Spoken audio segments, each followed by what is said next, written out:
Buenos días a todos.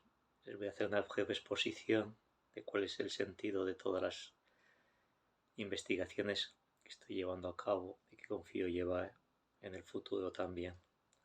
Son investigaciones que nacen hace ya 25, 30 años, cuando empecé a catalogar el archivo municipal de San Clemente y fui preso, como tanta otra gente, de la riqueza documental que conservaba este archivo histórico. En realidad, el archivo San Clemente, había sido investigado, catalogado en sus documentos fundamentales por don Diego Torrente. Lo que quedaba de investigar no iba más allá de unos cuantos expedientes judiciales y sobre todo de multitud de papeles sueltos, desgajados, que había que unir y que había que ligar como un pequeño rompecabezas. Quizás ese fue el acicate que me llevó un poco a la investigación. Hay documentos que son sabidos, conocidos, archisabidos. Son documentos que son los que aparecen en las guías turísticas de cada pueblo, en los manuales, en los libros que se editan con ánimo de divulgar el conocimiento de la historia.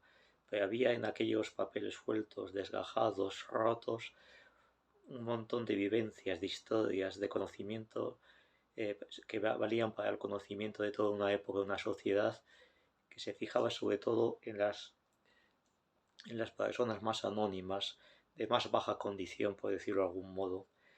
Ese fue quizás el reto que en aquel momento me llevó a plantear la posibilidad de escribir una historia de la provincia de Cuenca, y en este caso más concreto del sur de Cuenca, que partiendo de las vivencias más cotidianas de la gente fuese capaz de recuperar la historia de toda una zona bastante olvidada.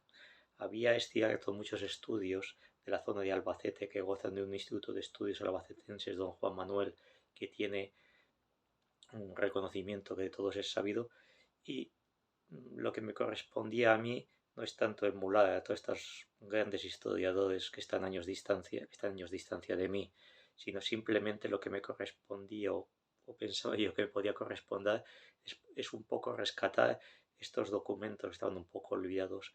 Igual que yo mismo había no sé si aprovechado, desperdiciado 3 años de mi vida catalogando documentos que posiblemente nadie les volvía a echar un vistazo en la vida, o muy poca gente, pues alguno es cierto que ha habido que se ha interesado por esos documentos. Se trataba de que no cayese en saco roto toda esta investigación. Fue justamente en el año 2014 cuando volví a San Clemente.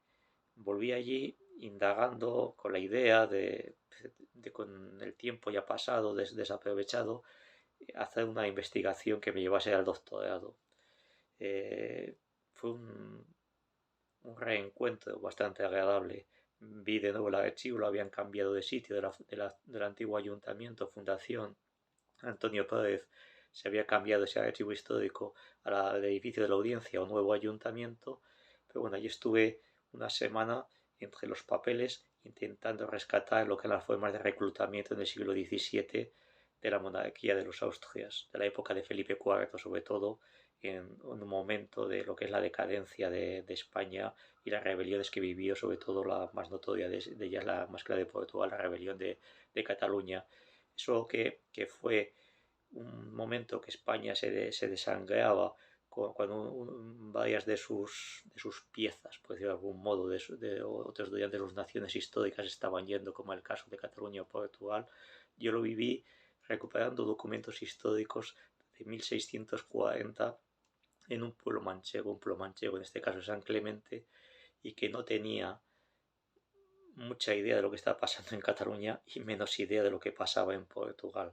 Solamente sabían que hasta llegaban miembros del Consejo Real de Castilla, que eran como los ministros de la época, pidiéndoles maravedíes, pidiéndoles ducados, creo que eran ducados más que maravedíes, y pidiéndoles la aportación de soldados y de hombres. Eso supuso una desestructuración, unas sociedades que ya estaban bastante decadentes y caducas en aquella época, supuso lo que es el estoque final, la situación que llevó a estos pueblos a una crisis como nunca se ha vivido.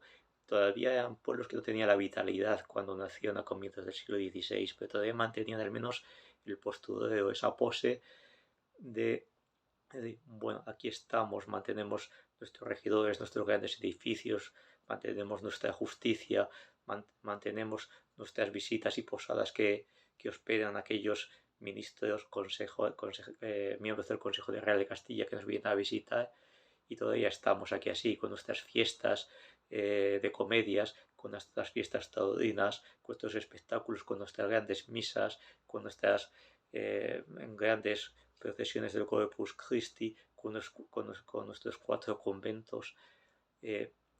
Se seguía manteniendo todo eso. Se daba la sensación de que todavía la sociedad san clementina se mantenía con pujanza. La guerra de Cataluña en 1740, el sangrado de hombres y de gente joven, brazos necesarios para los campos, que fue por los caminos hacia Cuenca, luego por la sierra hacia Molina de Aragón, luego hacia la zona de campos romanos en Daroca, y por último a Zaragoza. Desde allí se bifurcaban hacia Huesca o bien hacia Cataluña sobre todo. Eso fue lo que remató todas estas sociedades. De hecho, lo que pasó en San Clemente fue algo similar a lo que pasó en todos los pueblos de la provincia de Cuenca. Y en mi caso pues conozco algo más de lo que pasó en Iniesta, en Villanueva de la Jara, por la Tierra Nueva, Sierra de Belmonte, toda esta zona en la cual era muy normal que los campesinos fuesen arrebatados de sus familias y enrolados en compañías militares, por comisarios militares, cuando volvían de su trabajo o cuando estaban en los campos. Esa sensación de sufrimiento que padecía la gente, que estaba ahí, que sí que había sido tratado, y de hecho los desmanes, en caso de Cataluña, pues Elio los ha estudiado, pero faltaba algo, faltaba lo que es cómo vive la historia unas sociedades campesinas y que tiene una visión cíclica de la vida, y una visión cíclica de la propia existencia. Es gente que se levanta temprano, que trabaja, que se va por la noche a la cama, pero que tiene luego sus momentos de ocio en las fiestas de los pueblos, en las conversaciones que mantienen con sus vecinos, y que es un mundo que se repite rutinario una y otra vez y que parece que no pasa nada, pero es sin embargo esta gente la que es la infraestructura, que digan en alguna, quizás con un lenguaje marxista, otros también podríamos decir la intrahistoria que nos recuperó Unamuno en su época, es pues el sostén por el que se levantan grandes imperios y por el que se sostienen grandes naciones como España. Y cómo que aportaba realmente la zona de San Clemente, a este lado del Júcar, pero al otro lado del Júcar, con grandes centros como lo que son, por ejemplo, Villanueva de la Jara o Iniesta, que aportaban a la historia de España. Ese reto lo intenté explicar primero con lo que es el análisis y el estudio de documentos sueltos a través de un blog, lo que es la historia del corregimiento de las 17 villas, un blog que está pensado sobre todo para sacar esos documentos de 1586, pues una época que conocía mucho más, pero curiosamente al final me fui atrás en el tiempo porque la propia lectura de los documentos me lleva mucho más allá. Para que se hubiese llegado a esa sociedad de 1586, que es cuando el 20 de noviembre, cuando surge el corregimiento de los 17 villas o San Clemente, desgajado de Chinchilla, qué es lo que había pasado para que se llegase a esa sociedad de esplendor, esa corte manchega que se llama para San Clemente, esa situación de que parecía de que San Clemente era el no va más, el colmo de la pijadería que diríamos hoy, que me discúlpenme la expresión.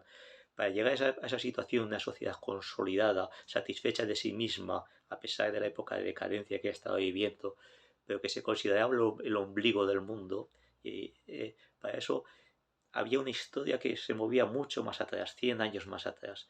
Ese fue el motivo por el que al final condensé todas mis investigaciones, que fueron retrocediendo en el tiempo, en un libro, El año 1500 de la Mancha conquense. Este libro, el año de la Mancha, el año 1500, perdón, de la Mancha conquense, fue un libro que se retrotrajo al siglo XV. En aquellos momentos, las sociedades de la Mancha conquense eran sociedades campesinas, unas sociedades como cual a mí me recordaba mucho mi niñez en Arrancacepas, cuando vivía allí, gente que vivía de su trabajo, con sus rutinas, eh, los tiempos pareciendo cambiar, ¿no? Lo que se reflejaba en los documentos pues era poca cosa, es eh, gente que vivía de su trabajo, gente que le llamaba la atención alguna cosa externa a la propia comunidad que ocurría de vez en cuando, y sobre todo algún hecho desgraciado que ocurría a cada cierto tiempo, como podían ser lluvias intensas, podían ser sequías, podían ser plagas, podían ser pestes, o que el propio río Júcar con sus aguas anegase todo y se desbordase o se llevase unos cuantos molinos. Pues historias anodinas, cómo se sacaba algo de jugo de todo eso. Pues para sacar algo de jugo de todo eso, la conclusión que saqué es que ya había leído mucho y que había que seguir leyendo mucho más. ¿Dónde sacaba yo esos documentos antiguos de los que podía sacar la información sobre estas sociedades antiguas? Tenía varias posibilidades. El Archivo Histórico Nacional lo conocía bien, pero el Archivo Histórico Nacional me estaba llevando a una situación que era que sobre todo la documentación que había es más del siglo XVIII, sobre todo, aunque también conservo algunos documentos del siglo XVI o el mundo medieval, pero bueno, no es el caso para esta zona. El archivo, lo que es Simancas también lo conocía, y Simancas es cierto que he sacado bastante documentación de Simancas. Sobre todo me llamaba la atención lo que son la documentación que se mantiene en los archivos de Cuenca, pero los archivos de Cuenca aquí es más difícil acceso, sobre todo el diocesano, que es cierto que he sacado algunos documentos y que confío explorar bastantes en el futuro, no tanto, sobre todo los documentos de la Inquisición, no tanto por lo que tienen de documentos religiosos de lo que te demuestre de cierto desviacionismo de lo que es la fe y la ortodoxia. No, sí, lo que tienen de las costumbres de la época, más que nada. Eso es que me interesa bastante. Sobre todo existían los protocolos notariales, pero bueno, los protocolos notariales que existen en el archivo provincial de Cuenca, sí es cierto que pretendo sacarle más contenido para lo que son estudios ya a partir de 1550, más que lo que había antes. Entonces, ¿cómo podía yo rescatar la vida de esos pueblos en el cambio del cambio del siglo XV al siglo XVI? El modo de rescatar lo que son las vivencias, la historia de estos pueblos, lo conseguí, o tal vez fue un poco por necesidad, en lo que es la Chancillería de Granada. La Chancillería de Granada es cierto que está muy lejana, eso es evidente, alguna vez he viajado por allí, pero sería muy costoso el estar allí. Entonces, a través de las diferentes, pidiendo copias, la hecho la Chancillería de Granada, conseguí bastante documentación. Alguna documentación ya venía digitalizada pues por lo que son los pleitos de hidalguía, pero había muchísimos pleitos civiles de estos concejos, pleitos que en la mayoría de los casos pues trataban de amojonamientos, pero que iban más allá, siempre iban más allá, mostraban los conflictos que había entre los pueblos. Pues conseguí toda esa documentación del cambio del siglo XV al siglo XVI. A partir de ahí intenté hacer una historia, no sé si nueva, pero que sobre todo no me fundaba ni basaba en lo que había escrito ya, que había muy poco, sino sobre todo en lo que había en los documentos, partiendo de los documentos. ¿Qué me decían estos documentos? pues cuando yo me enfrenté a estos documentos, hasta cierto punto recordé mi infancia de las vivencias de mi familia, de mis padres que eran campesinos, gente que vivía del campo y de su trabajo. Estos hombres también vivían del campo. Yo me enfrenté que a finales del siglo XV, hasta finales del siglo XV, había sociedades, comunidades, pueblos muy pequeños en la Mancha conquense. Hoy estamos habituados a ver en Cuenca estas agrociudades que son los pueblos de la Mancha conquense como contraposición a los pueblos de la Sierra de la Alcarria completamente abandonados. Pero si nos hubiésemos retrotraído al siglo XV, hubiésemos visto que la imagen visual ante nuestros ojos que hubiese presentado en el siglo XV hubiese sido pueblos con apenas muy pocos habitantes, 30 habitantes, 80 habitantes, 100 habitantes, difícilmente pasaban de esas vecindades. Solamente pueblos como Iniesta, Belmonte, Castillo de García y Muñoz rompían esas vecindades. Otros pueblos a tener gran importancia en los tiempos modernos y contemporáneos, como podía tratarse de Villanueva la Jara, como podía tratarse de San Clemente, y no hablemos ya otros de las Mesas, Pedranosos, las Pedroñadas, Cañabate, Barchín, Motilla, y un sinfín de pueblos más. Tenía muy pocos habitantes, no pasaban de 100 habitantes a mediados del siglo XV. No voy a intentar a ustedes llevarles a una situación idílica de gente que vivía una Arcadia feliz en sus pequeños pueblos cultivando la tierra, como siempre tenían sus conflictos sobre todo. Pero eran gente, comunidades muy cerradas, que sobre todo dominaba más el pastoreo que lo que son el cultivo de los campos. Estas sociedades que realmente eran un legado de lo que había quedado de un gran sueño, y ese gran sueño fue la fortaleza de Alarcón, la construcción de un gran alfoz que se vino completamente abajo a comienzos del siglo XIII por la conquista de Andalucía, que llevó a una gran emigración de las tierras de Cuenca hacia Andalucía, porque evidentemente ofrecía muchas más posibilidades, pues la zona quedó en nada, como un desierto. De hecho, pasa el siglo XIII, pasa el siglo XIV y empezamos a tener noticias históricas con don Juan Manuel, y nos aparecen las primeras noticias históricas con algunos documentos ya, 1318, que es el momento en el cual se amojan los límites entre Alarcón y Alcaraz.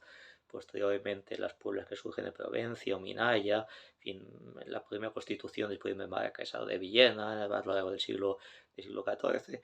Pues la zona sigue siendo un despoblado, zona pues donde correrías de grandes caballeros, pero que no tenía existencia propia, no tenía existencia propia como tal.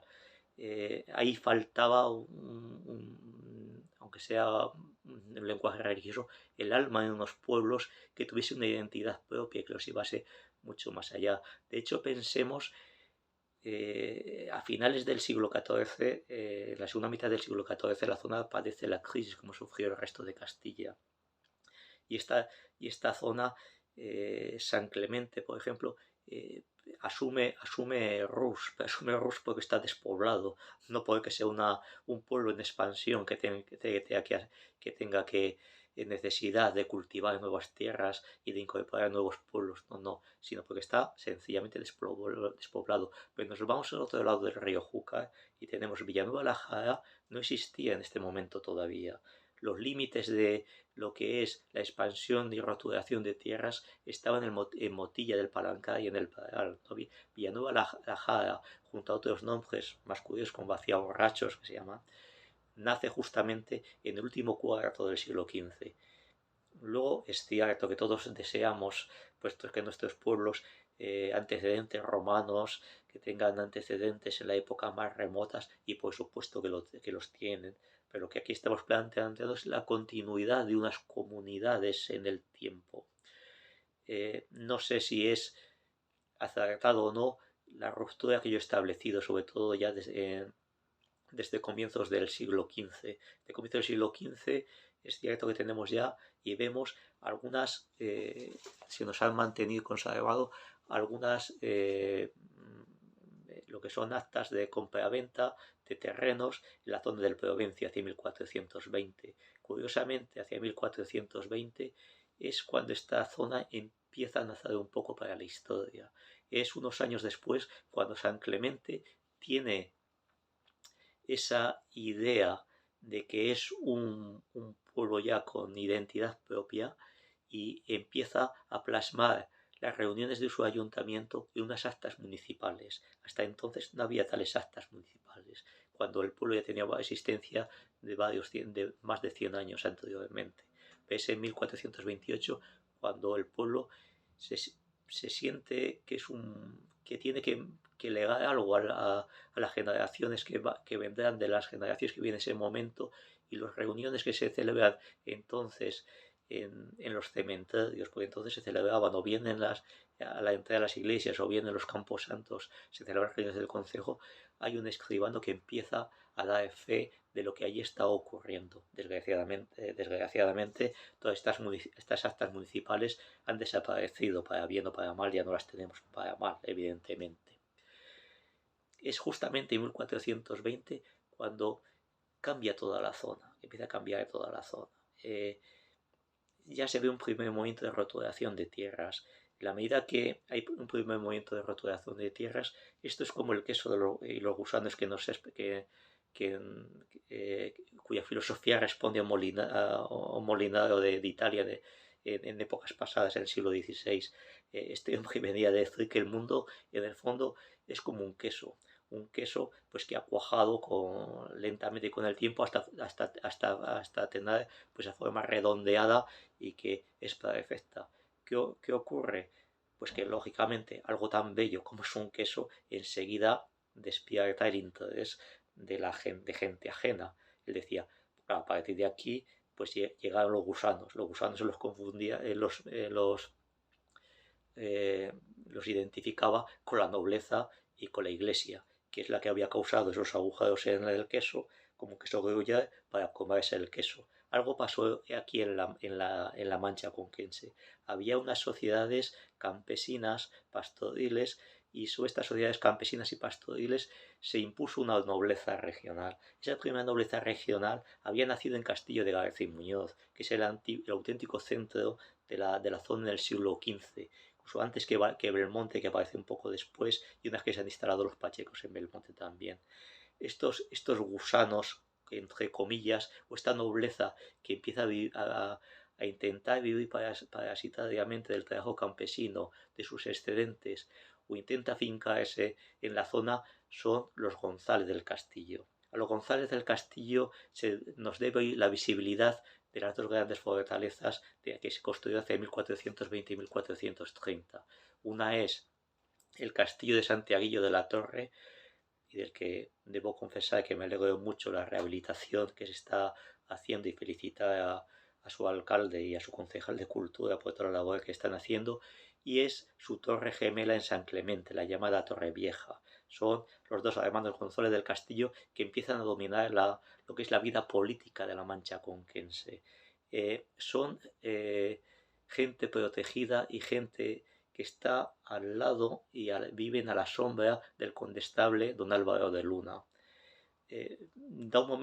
Parece que hay un momento en torno a 1430 que están a punto de dominar toda la escena política conquense, pero el contrapoder que había en Belmonte se acaba imponiendo. Los pachecos se acaban imponiendo a los González del Castillo.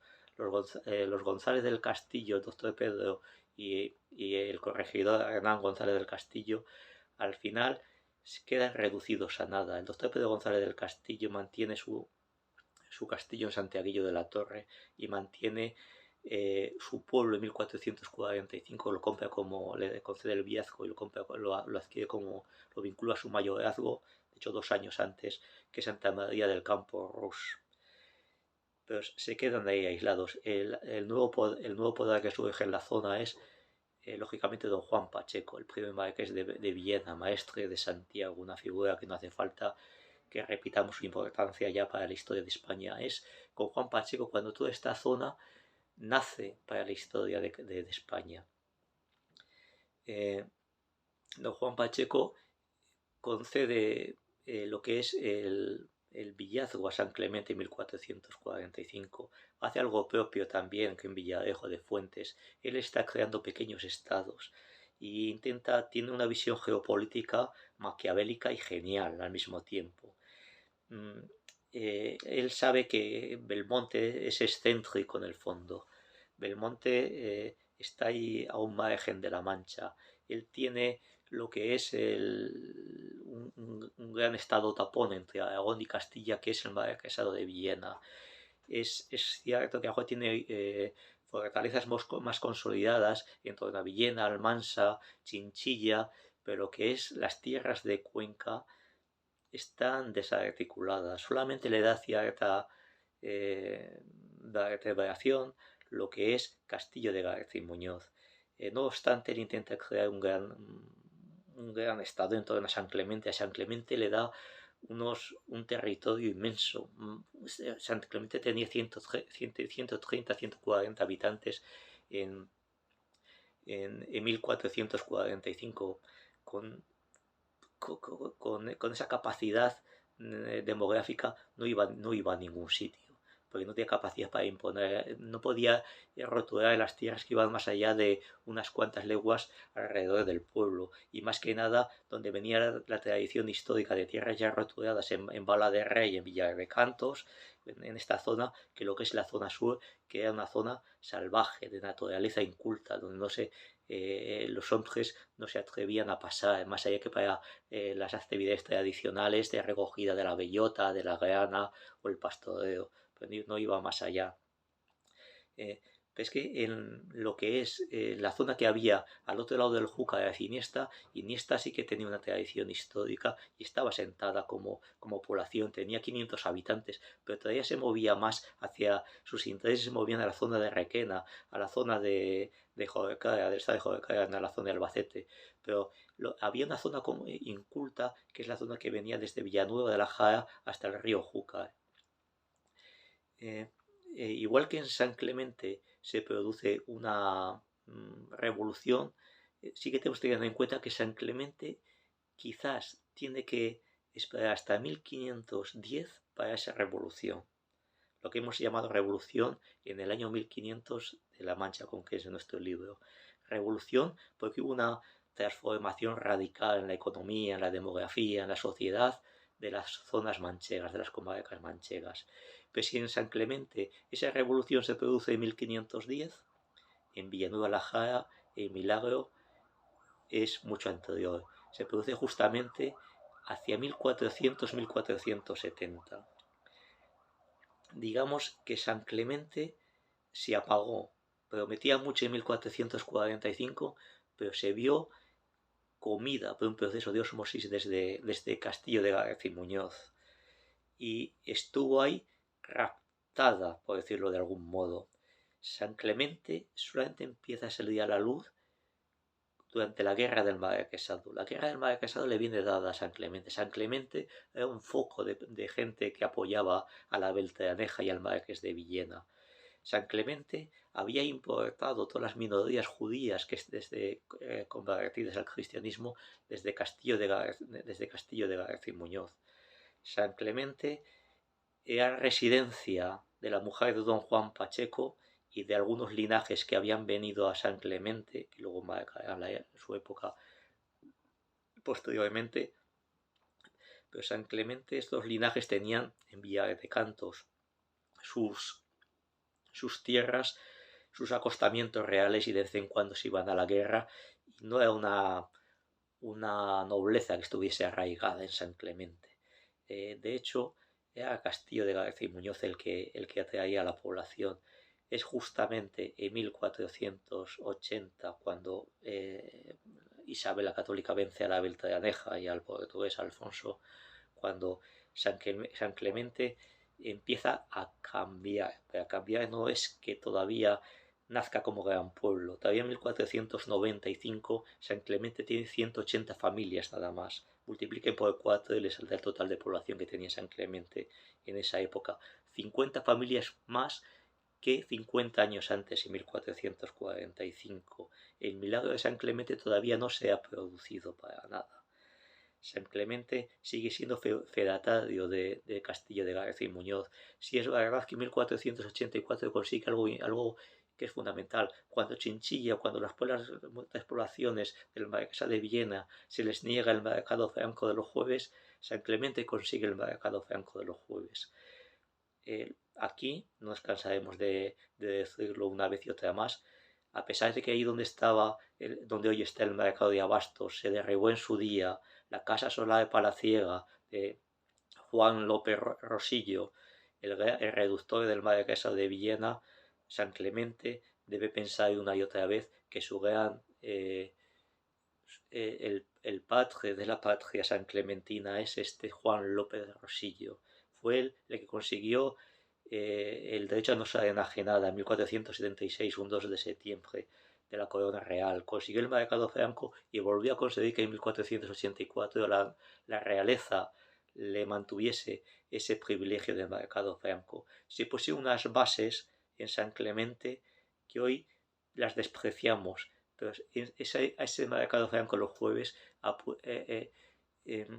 empezaron a acudir gente que andaba rondando por ahí por la Mancha.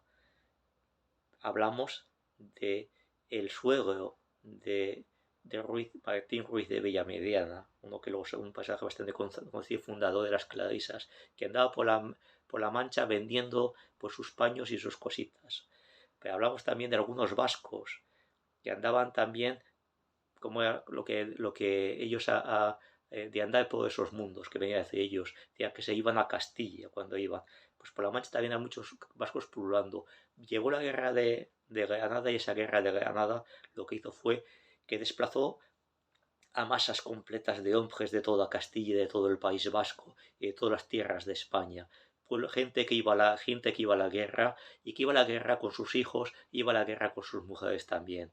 La gente que no tenía nada y que cuando acabó la guerra no sabía dónde volver, se instaló en cualquier sitio. Fue entonces cuando empezó el milagro de la Mancha Conquense, con toda esta gente sin raigambre ninguna, que empezó a buscar sus raíces en aquellas llanuras manchegas que no había nada, absolutamente nada más que tierras incultas.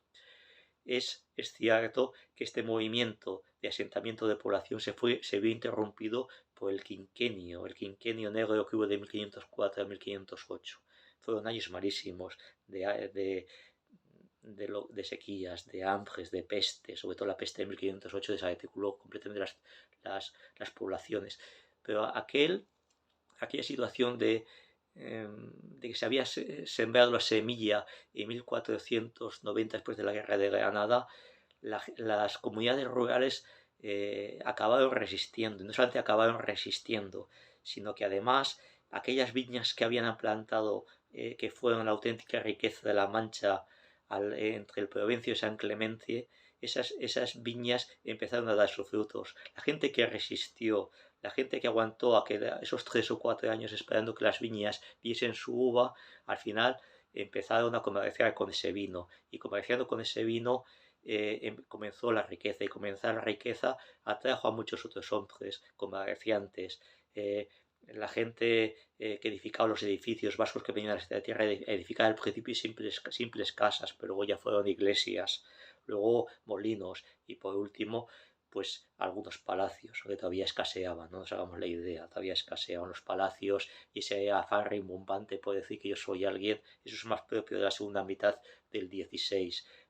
Al comienzo del siglo XV el único palacio que había en San Clemente, algún otro también, porque en 1490 ya Alonso de Castilla haciendo su casa, era el de López Rodríguez, un judío que era la envidia del pueblo. Y ese palacio era un palacio en el cual este judío lo que se hizo fue sobre todo pues la fachada, las portadas, que fuese la envidia, las pintó para que fuese la envidia del pueblo, pero nadie sabía lo que había de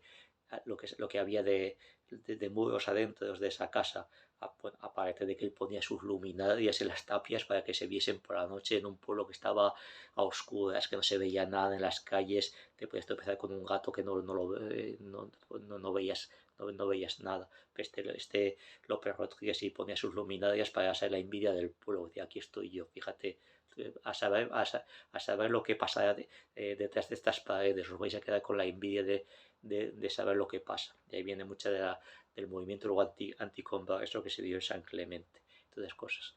Pero nos vamos yendo. Es a partir del 1508-1509 es cuando se produce la revolución en San Clemente, cuando se empiezan a cultivar campos, cuando las viñas se extienden indefinidamente y cuando San Clemente pasa, se dice pronto, de 200 vecinos a 800.000 vecinos, es decir, a 4.000 habitantes. De una situación que no llegaba a los 1.000 habitantes a 4.000 habitantes. San Clemente nace a la historia. Pero mientras tanto, ¿qué ha pasado al otro lado del río Júcar?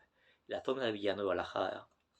Villanueva de la Jara, lo hemos dicho, hasta finales del siglo XV, hasta finales del siglo XIV, disculpen, no tenía existencia propia. Es entonces cuando nace como pueblo. Nace como pueblo y apenas tiene existencia. Si es que al comienzo no tiene nombre. Cuando vemos los censos que se conocen en la Archivo Municipal de Cuenca, no sabemos si Villanueva la Jara como tal, su nombre corresponde al de Valdemembra como tal. Si detrás de Valdemembra, Villanueva, Vaciaborrachos, algún nombre más, no estamos sino ante intentos fallidos de lo que son repoblaciones y de casas, alcaldías aisladas que no van más allá.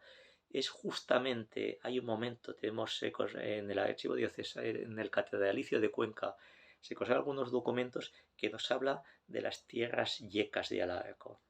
Las tierras yecas. En 1460 hay un interés por cultivar grandes extensiones de tierras yecas que no estaban cultivadas. Estas tierras yecas, aquí debo la apreciación, mi agradecimiento a Carlos Aillón. Él consideraba que estas tierras yecas, aunque dependen del suelo de Alarcón, no obstante, las rentas decimales como tales corresponden al obispo de Cuenca. Hay algún documento por esa época de 1460 que el obispo a su vez cede las rentas decimales de estas tierras al cabildo de la catedral de Cuenca. ¿Pero qué nos indica esto? Nos indica que era una tierra que no estaba controlada. Si bajamos de Villanueva la Jara hacia abajo, lo que son hoy las aldeas de Quintana del Rey, Tarazona, Villalgordo, Gil García, Madrigueras, eran tierras que no existían. Podían existir asentamientos, pero la primera noticia de asentamientos que tenemos es hacia 1460-1470. De hecho, en estas tierras la expansión vino antes desde Iniesta que desde Villanueva de la Jara. Los iniestenses se expanden desde Iniesta y empiezan a poblar zonas como Gil García, casas de Juan Fernández, pues en este caso estamos ya en poblaciones posiblemente posteriores, pero sobre todo Madrigueras. Madrigueras es una población nacida de lo que son la pequeña transhumancia local de las yeguas iniestenses. La familia Garrido y Juan Garrido el Viejo, antes de que existiese este pueblo de Madrigueras, lo que nos hizo allí fue un pozo. Y en ese pozo, que lo tenía con un candado para que nadie le robase el agua, allí vacían y bebían agua en este abrevadero las yeguas de Iniesta. Este negocio de las yeguas de Iniesta, que nos está también ya sacando un poco a relucir qué está pasando en la época, y es yeguas que se echaban al garañón para la procreación de mulas y para lo que es la agricultura, pues ya nos está diciendo que hay un movimiento de roturación de tierras, de explotación agraria que nace desde Iniesta. Pero no sabemos qué pasa ahí. Hacia 1470, los testimonios que tenemos 30 años posteriores nos dicen que el rey católico, Fernando el Católico, potenció la repoblación de lo que es la actual Quintanar del Marquesado, Quintanar del Rey, la zona de la Mancha, que potenció esta repoblación de alcaldías más que nada para debilitar al Marqués de Villena, nos dicen los testigos hacia 1500. Esto que no puede parecer tener mucho sentido, sí que lo puede tener. Cuando empieza la guerra del Marquesado, no cabe duda que la primera que se subleva es Iniesta. Pero la guerra en Iniesta viene dada desde Valencia, desde la Junta de Alzudia que hay, que es el 5 de agosto de 1475, se decide la intervención en lo que es huestes aragonesas de la baja nobleza aragonesa en la guerra del Marquesado. Y de hecho es entonces cuando se libera Iniesta, la primera guerra del Marquesado, Iniesta viene a Guadalajara, pero también Motilla, el Alba, China, hasta la derrota que el alcaide de Alarcón, Hernando del Castillo, la gran figura conquense, acaba derrotando a Mosén Zarzuela en la torre Senta de Piqueras. Ahí se acaba lo que es el intento aragonés de acabar con el marquesado de Villena, gracias a la figura del alcaide de Alarcón, de Hernando del Castillo, una figura que no está reconocida por Cuenca, pero que algún día habrá que ponerla en el lugar que se merece esta figura. Es una guerra que está importada desde Aragón, pero lo que hace estas huestes, que son auténticos forajidos, que desestructuran completamente las sociedades de Villanueva Jara, de Motilla, de Iniesta, de Barrachín, del Hoyo, incluso posiblemente pasaran hasta Cañabate, aunque este Cañabate, a pesar de lo que pueda parecer, yo creo que en esta primera guerra se mantuvo fiel al Marqués de Villena, o sí que fueron incapaces de conquistar los marriques que venían desde San Clemente, fueron incapaces de conquistar el castillo de Cañabate, con lo cual ahí mantuvo el Marqués de Villena toda su fortaleza. Tenía, eso sí, tenía un campamento entre Villarrobledo y San Clemente, pero San Clemente era muy poco fiable en esta época, tan poco fiable que de hecho hubo desde San Clemente algún intento en 1477 de liquidar, de aniquilar a los reductos conversos que apoyaban al Marqués de Viena, que tenían mucha fuerza en esta época, y de hecho acabó mal. Pero bueno, esto es otra historia. Pero volviendo a Villanueva la Jara, la primera guerra del Marquesado, que acabó con la Concordia de 11 de septiembre de 1476, no supuso tanto como se dice. Hace poco veía que se rememoraba el aniversario del villazgo de Villanueva la Jara. Pero Villanueva la Jara, en 1476, es más un intento o voluntad de crear una realidad que una realidad ya hecha.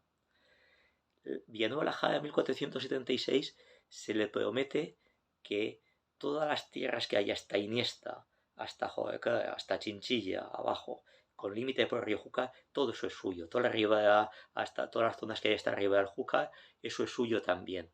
Y hay un intento en esto. Yo creo que es una decisión de Fernando el Católico, y es una decisión de un zorro, un auténtico zorro astuto, que entiende que realmente la guerra del Marquesado en Cuenca la van a ganar los campesinos, no la van a ganar los aragoneses. Él introduce la semilla de la discordia en tierras de Villanueva de la Jara. Igual que ha apoyado la repoblación de lo que luego serán las aldeas de Quintana, de Casas y Marro, Tarazona, está apoyando y dando alas al movimiento anti-marqués de Villena que hay en Villanueva la Jara. Y es un movimiento que, más que contra don Juan Pacheco y su hijo, posteriormente Diego López Pacheco, Juan Pacheco ya fallecido por estas épocas, van directamente contra Hernando del Castillo y la fortaleza de Alarcón. En las tierras de Cuenca, el auténtico señor no es don Juan Pacheco ni es su hijo Diego López Pacheco. Diego López Pacheco, cuando se inicia la segunda fase de la guerra del Marquesado de Villena, va suplicante hasta la fortaleza de lo que es de Alarcón. Allí, en el castillo, en sus muros, está un personaje muy altivo que por esta época pues ya tiene sus 65 años. Este es un viejo judío nacido en Castillo de García Muñoz, un hombre del que no sabemos nada. Se llama Hernando del Castillo. Este Hernando del Castillo no tiene pasado, o ha borrado su pasado. De hecho, será la Inquisición que rescate su pasado cuando queme los huesos de su madre, Violante González, pero de él no se sabe nada. Hay un conjunto de genealogistas de Cuenca que están intentando sacar cuál es el pasado de este Hernando del Castillo, pero nadie ha conseguido saber quién es. Mi hipótesis es que está enlazado directamente con los González del Castillo, que son los Sodihuela, una familia Sodihuela que mancha e infecta, hablo en términos de la Inquisición, toda la sangre de la comarca. En mi opinión, es posible que este Hernando del Castillo fuese nieto de Diego el arzobispo, uno que fue obispo de Zamora y luego también arzobispo de Tortosa. Eh, si no nos explica que este hombre cayese bajo la protección de Juan Pacheco y que fuese pues quien la acompañase de aquí para allá y que a su sombra fuese creciendo hasta convertirse en el gran hombre de toda la Mancha conquense. En cualquier caso, no sabemos quién es su origen, pero sabemos lo que hizo. Un hombre que tiene una riqueza inmensa, que se empezó con un montón de dehesas, que hizo suyas la mayoría de las dehesas de Alarcón, que tenía 300 mulas, 300 padres de mula, disculpen, con las que estaba labrando las tierras. Un hombre que intentó crearse sus propios señoríos, aunque al final fracasase. Y un hombre que era tan astuto, digámoslo así, como el propio don Juan Pacheco, como el propio como el rey Fernando el Católico. De hecho, muy pocas veces los campesinos de la zona mencionan ni a la reina Isabel, ni al rey católico, ni a don Juan Pacheco. Hay una obcecación, una obsesión con este hombre, con Hernando del Castillo.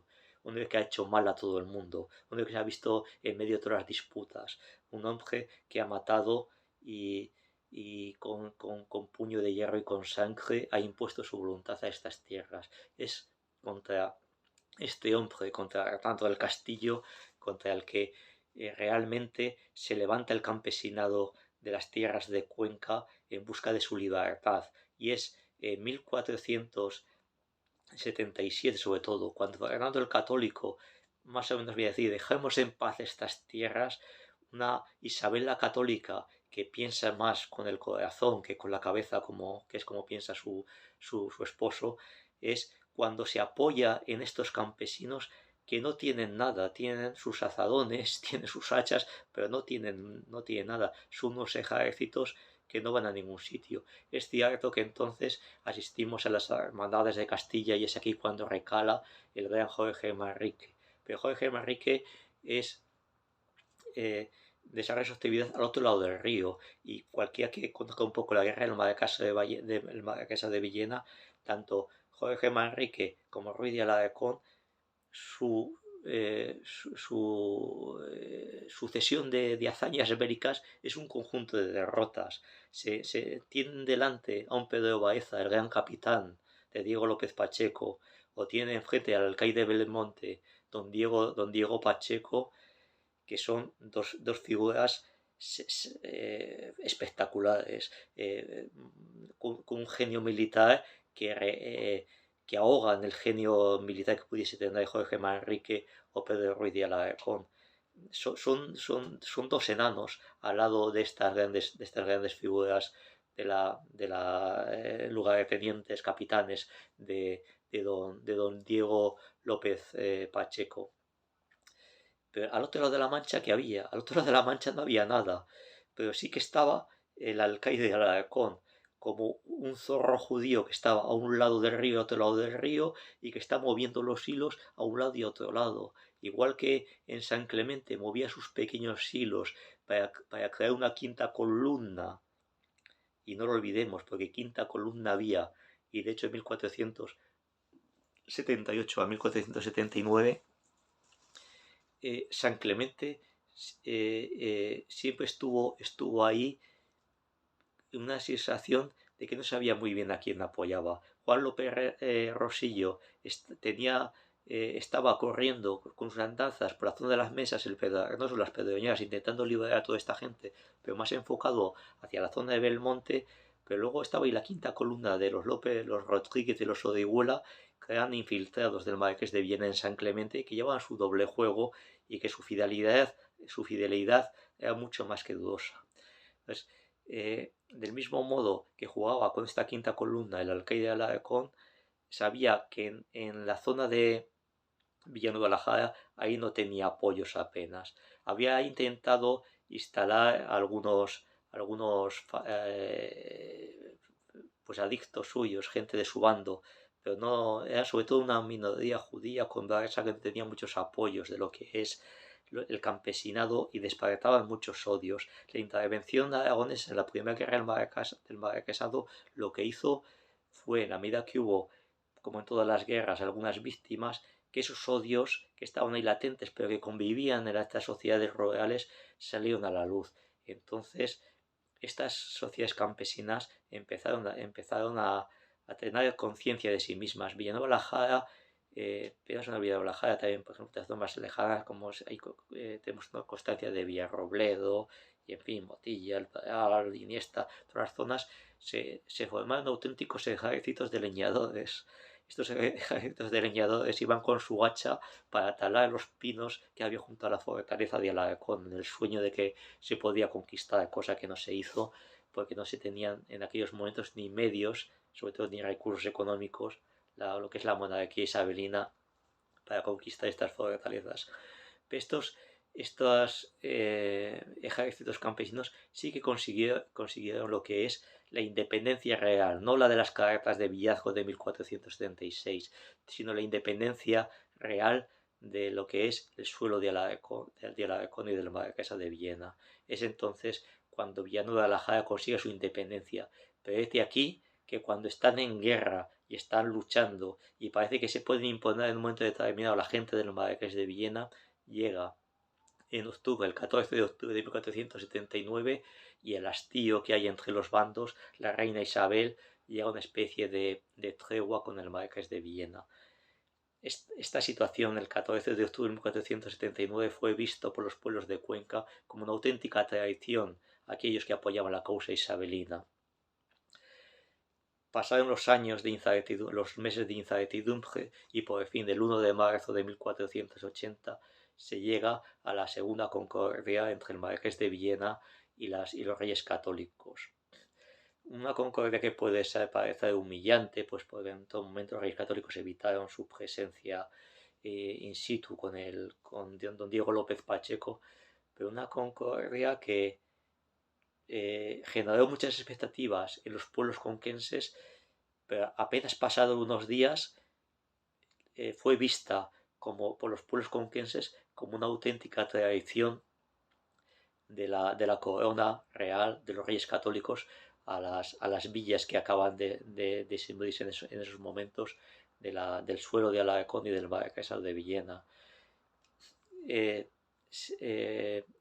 muestra de ello es que, por ejemplo, hubo zonas, por ejemplo, como lo que es la Tierra Nueva de Belmonte, las Mesas, Pedranoso, las Pedroñadas, que tuvieron que pasar por un largo pleito de 20 años para haber reconocido su derecho de villazgo. Pero es que incluso Villanueva de la Jara, que se le había prometido un gran territorio que llegaba hasta Iniesta y las zonas de las actuales tierras albaceteñas, no llegó más allá. Al final se reconocieron 5 leguas más o menos en torno a poco más en torno a lo que es el propio núcleo poblado de Villanueva de la Jara, y luego la jurisdicción de Casasimarro, Quintanar, Tarazona, Gil García, poblaciones que habían surgido en torno a 1470 y tenían 4 o 5 casas, no tenían más, eran aldeas, alcaldías, no tenían como existencia mucho más. Si es cierto que está puesta por estas pequeñas poblaciones, luego fue la zona desde donde se expandió bien Jara y acabó estrangulando lo que es la economía de Alarcón. Pero Alarcón en aquel momento mantuvo sus 9 dehesas. Eso se vio fatal, unas economías que sobre todo dominaban más el ganado que la agricultura. Nunca se entendió. Fernán Simarro, que es el procurador de Villanueva ante los reyes, y en aquella época los pueblos de Cuenca tenían sus bémoles, pues sus procuradores se presentaban ante los reyes y le dijeron: ¿pero qué habéis hecho? ¿Qué nos habéis hecho hasta aquí así? ¿Esto qué es? Nos habéis prometido aquí grandes extensiones de tierra, que nosotros Alarcón iba a desaparecer completamente, pero si somos un núcleo de una redonda, que estamos rodeados por tierras de Alarcón por todos los sitios, pero si incluso San Clemente, que lo habéis potenciado más, toda la zona junto al Júcar, mantienen los castillos, mantienen todas sus posesiones y la mantuvieron hasta 1400, hasta la década de 1490, que se consiguen sentencias de la Chancillería de Granada. Hasta entonces, Alarcón incluso mantuvo la ribera, lo que es la ribera derecha del Júcar, solamente la izquierda. San Clemente no ha conseguido, o sea, Villanueva la Jara, disculpen, no ha conseguido nada, solamente ha conseguido una pequeña entrada hacia el río Júcar por la ribera de San Benito, que se va a explotar muy bien con el paso del tiempo. Pero Alarcón lo ha conseguido todo. Ha conseguido todo, pero no ha contado con una cosa. Es la revolución que se produce desde 1490 en Villanueva la Jara. Lo que son Quintana del Marquesado, Tarazona, empiezan a crecer, hay mucho la población de esta tierra y la roturación de tierras. Se acaban comiendo las tierras de Alarcón que las rodean. De hecho, para que nos hagamos una idea, conocemos más el caso de Tarazona de la Mancha. Tarazona de la Mancha es una aldea de Villanueva la Jara de 1490. En ese momento, las 4 o 5 casas que en un principio eran las únicas que tenían jurisdicción Villanueva la Jara, empieza a romper ese espacio reducido ya a edificar esas nuevas casas. Esas nuevas casas se edifican ya en terreno, suelo de Alarcón, o sea, suelo que ha mantenido Alarcón bajo su jurisdicción, lo que nos da una idea de lo que consiguió Villanueva la Jara en 1480. O sea, consiguió pues 100 metros alrededor de las casas, no consiguió más. Hágase usted la idea de un campo de fútbol, un medio campo de fútbol, y ese terreno que rodeaba las casas era lo que era Tarazona y dependía de Villanueva de la Jara. Algo similar pasaba en Casas y Marro, en Quintanar, en Gil García o en Villalgordo, en Villalgordo del Júcar, abajo. Algo similar pasaba. Pero empiezan a edificarse nuevas casas y se edifican en territorio de Alarcón. ¿Y quién le dice a esas sociedades o a esas comunidades que son dos pueblos distintos? Que uno depende de Villanueva y otro que depende de Alarcón. A partir de ahí los lazos entre unos y otros pues empiezan a fortalecerse, los de sangre, los de comunidad, los de vecindad y los de explotación de la tierra. Es cuando surge la explotación de la tierra y desde ahí se expande como como el agua que se derrama para alrededor de una superficie que lo anega y que lo inunda todo. Es en estos momentos cuando ya Villanueva la Jara empieza a sentarse y se da cuenta de su potencialidad. Pero le pasa lo mismo que San Clemente. La crisis de 1504 a 1508 supone una paralización de las actividades de roturación. ¿Qué es lo que rompe todo esto? 1508 es un año maravilloso. 1508 es un año en que las sociedades conquenses del sur de Cuenca están padeciendo la peste. Las sociedades son aniquiladas. Pero aniquiladas es aniquiladas, diezmadas. Las poblaciones huyen al campo, se refugian en los campos, se refugian en algunos otros pueblos donde no ha entrado la peste. Pero cuando parece que ya todo está acabado, de pronto surge un milagro. La gente emplea el poco grano que tiene ese año, lo emplea para el cultivo. Lo emplea para el cultivo aún pasando hambre. De hecho, la alimentación sería interesante conocer de qué se alimentó esta gente en lo que es la primavera y el verano de 1508, porque sobrevivió con apenas nada o simplemente con los recursos que le estaba dando la naturaleza. Pero en 1508 se produce un milagro, ese verano de 1508. Vienen unas cosechas riquísimas. Se están hablando de 12, de 15, 18 granos por cada grano que se ha sembrado. Algo impensable, sobre todo estamos hablando de la zona de Villanueva la Jara, que es la que conocemos. Eso cambia la mentalidad de la gente. De la nada se pasa al todo. La gente recupera la confianza en la naturaleza, en sí mismo, en la capacidad de futuro que tienen sus poblaciones. 1509, 1510, aunque en 1510 es verdad que existe una grandes lluvias y un desbordamiento del río Júcar que acaba de algunos molinos, pero siguen siendo cosechas riquísimas que de hecho continúan en el tiempo durante la próxima década. Estos años lo cambian todo. Los de Villanueva la Jara se lanzan a cultivar los campos de cultivo que tiene a su alrededor y todos colaboran. incluso los Castillo, que son los hijos del alcaide de Alarcón, o los Pacheco, señores de Minaya, sus descendientes. Hay una colaboración. Villanueva Jara construye sus molinos, sus disputas, junto a los de los Pacheco y los molinos nuevos que se llama. Hay un concierto entre San Clemente y los Castillo para que San Clemente construya unos molinos nuevos, los llamamos del Concejo, están un poco más arriba que los molinos de la Losa que pertenecen a los Castillo de San Clemente.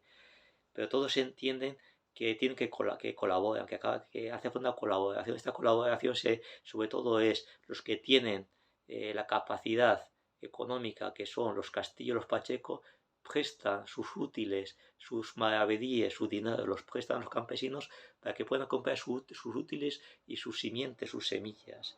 Estos útiles y semillas les permiten la explotación de las tierras.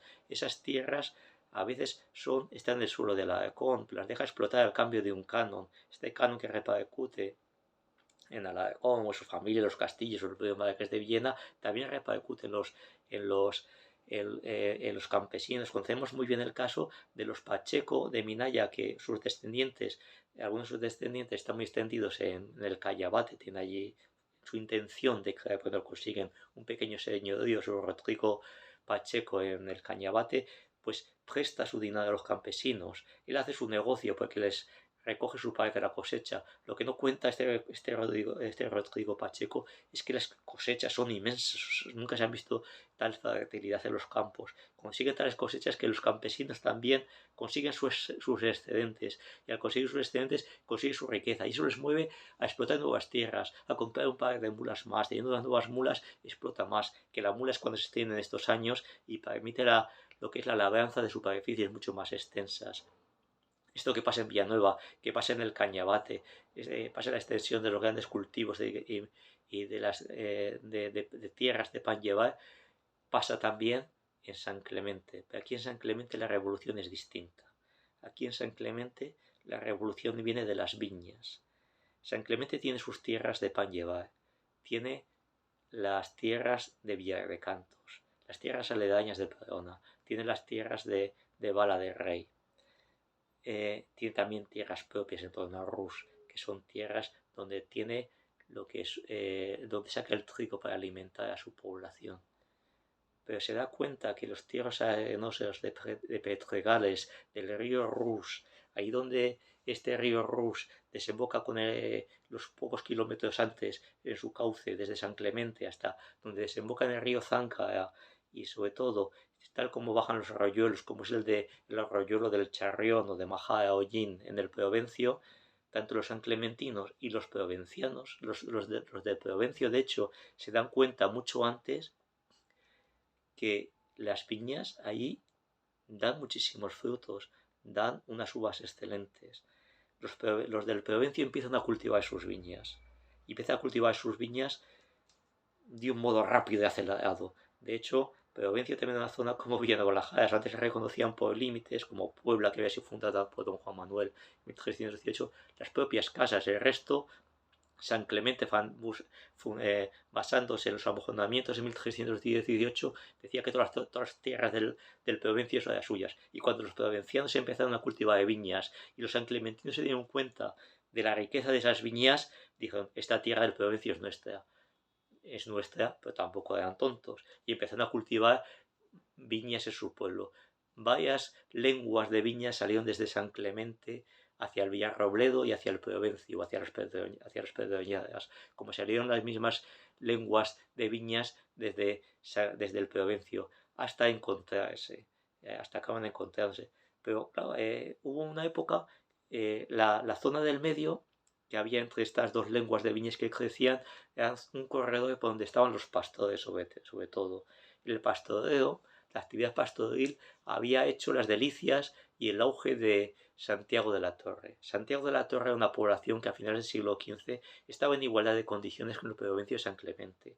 Tenía 100 vecinos y de hecho prometía tanto como los otros. Pero Santiago de la Torre es curioso.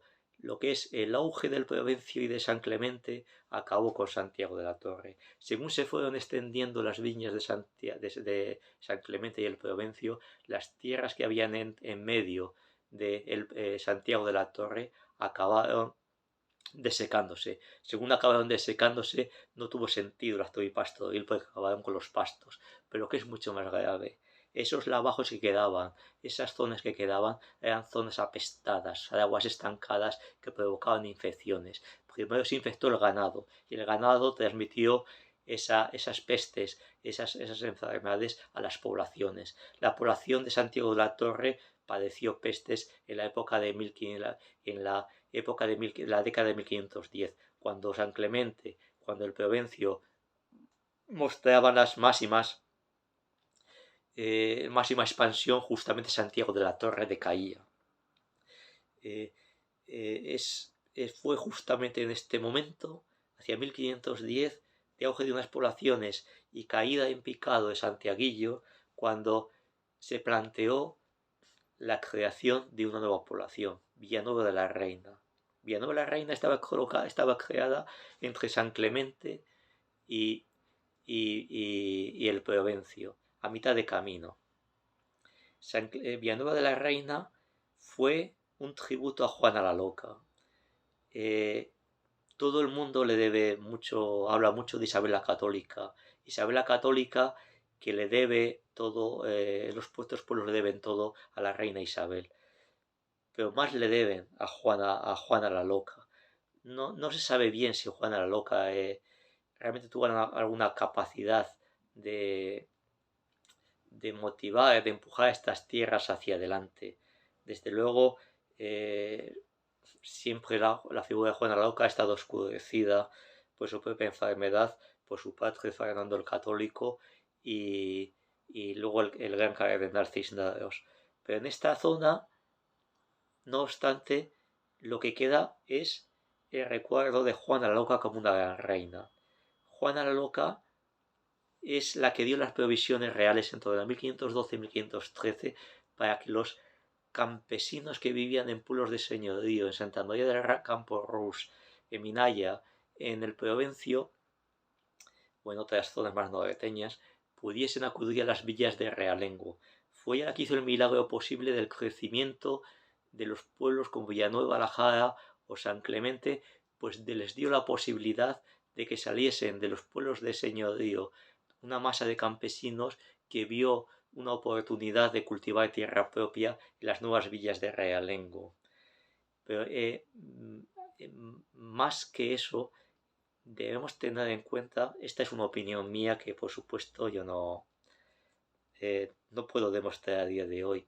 Las primeras casas de ayuntamiento no cabe duda que responden a una ordenanza de los Reyes Católicos, una pragmática de 1486. Los Reyes Católicos dicen que más o menos que las casas de ayuntamiento deben separarse de las iglesias y que los concejos deben separarse del poder eclesiástico y el poder civil también.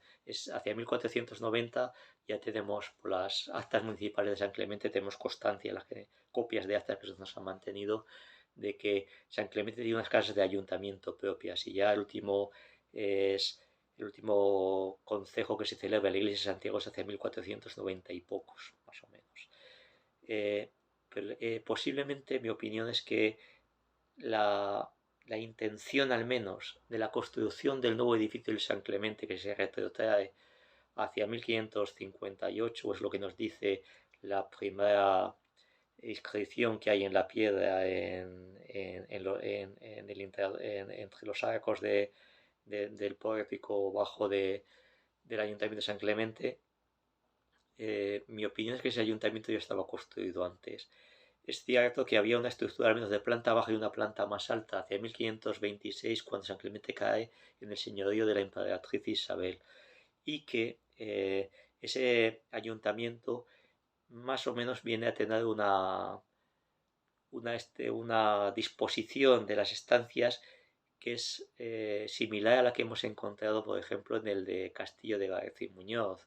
Una planta baja donde se solían celebrar los ayuntamientos porticada y abierta a la calle, y una planta alta que se nos describe como un corredor donde había una pequeña sala que en su mayoría se utilizaba para mantenimiento, para conservación de los papeles y privilegios de la villa.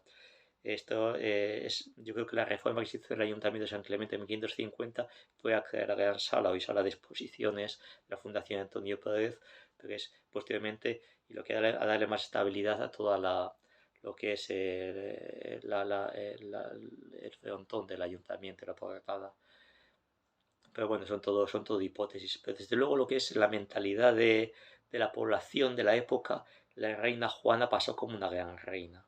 Eh, pero pasó desde 1510, 1512, 1513 y en la época de las comunidades. La huella que dejó la reina Juana en estas tierras, si ustedes me lo permiten, es la imagen de, de que la libertad que se vivió en estas tierras en en un periodo de tiempo muy limitado y muy corto, que fue entre 1510, 1515, 1516, 1517, 1520 o hasta 1524 se puede alargar incluso, y por extensión se dice que la emperatriz Isabel, que fue la gran época de la mujer de Carlos V, fue el gran momento de estas tierras. En mi opinión, no fue el momento que empezaron las grandes renuncias de esta tierra, cuando renunciaron a ser unas repúblicas de pechados como tales, con su autonomía, sus ejércitos, con sus libertades, y se vieron sojuzgadas por el absolutismo de la monarquía de Carlos V, y cuando sus proyectos propios empezaron a ser esclavos de los proyectos imperiales de Carlos V. Pero cuando soñaron con una época de libertad, de que eran pequeñas repúblicas italianas, y disculpen la comparación, fue justamente en 1510, a partir de la década de 1510. Ahí fue cuando estas pequeñas repúblicas soñaron con ser eh, reinos, más que taifas, reinos independientes, pero reinos independientes que estaban colaborando a la construcción de eso que llamamos España, pero desde la voluntad individual de cada pueblo, no desde la imposición de políticas ajenas, imperiales ajenas, políticas europeas que no entendía, sino desde el trabajo, desde la conquista de la tierra, desde la construcción de sociedades nuevas mucho más complejas que daban cabida a quien ponía su tienda, a quien comerciaba, a quien tenía su pequeño oficio de sastre en la herrería, en 20.000 oficios de frailes, del tinte, de la lana, de lo que es las riquezas de unas sociedades complejas que estaban surgiendo como tales. Fue entonces en esta época cuando empezaron a surgir estas grandes poblaciones, estas pequeñas poblaciones, y convertirse en grandes poblaciones. Es entonces, después de la batalla de la batalla de Orán, como decían los contemporáneos, es en esta época cuando empieza a salir, cuando empieza a nacer en este momento lo que es ese ensayo que es Villanueva de la Reina. Villanueva de la Reina es la creación de un nuevo poblado entre San Clemente y el Provencio, que fundaba todo en un pueblo con la libertad del colono, que si tenía la tierra la hacía suya y participaba en las decisiones políticas de esta nueva república que nacía al lado de San Clemente. Por supuesto, con ansias de ambición y de crear su propio alfoz y sus aldeas dependientes de San Clemente. Pero en la medida que hay una apuesta por debilitar lo que es el Provencio, estuvo a punto de conseguir la desintegración del Provencio. El Provencio, si llegase a nacer como tal, Villanueva de la Reina, como, como población, hubiese desmontado lo que es Villanueva, lo que es la población del Provencio. De hecho, las casas estaban destejando, los muros de sus tierras y sus piedras se estaban desmontando uno a uno y paulatinamente. Y así fue como en este momento empezó a surgir ese gran sueño. Villanueva la Reina, en su fracaso, es el símbolo del fracaso de todas las sociedades. Pero eso ya, lo que es el fracaso de Villanueva la Reina, es algo que tendremos posteriormente que estudiar en próximos libros que sean continuación del año 1500 de la Mancha conquense. En esas investigaciones estamos y en esas investigaciones continuaremos. ¿Por qué fracasaron las sociedades del año 1500 de la Mancha conquense? ¿Por qué aquellas sociedades que eran capaces de atraer a gente de toda España, vascos, hidalgos, mercaderes, pegujalados, jornaleros, gente pobre, campesinos, gente con ambiciones, porque toda esta gente fue capaz fueron capaces de crear una sociedad nueva y porque es el mismo momento que estaban creando esa ciudad nueva, crearon la semilla de la tradición de esas sociedades. Confiemos en que el estudio de estas sociedades lo podamos llevar a cabo, tener tiempo para ello y publicar un nuevo volumen que recoja de 1520 a 1580. Son los años de máximo esplendor de la Mancha conquense, en los años en los que las sociedades y los pueblos construyeron sus nuevos edificios, sus nuevos pueblos y parecía que irradiaba una sensación de riqueza que sin embargo es irreal, porque al lado de la riqueza, de la ostentación, se estaba creando la desigualdad que fue la fuente de la ruina y la decadencia de estos pueblos. Muchas gracias por su atención. Confío en que tanta R por el medio me hayan entendido algo, pero bueno, escribo casi mejor que hablo, aunque no mucho más.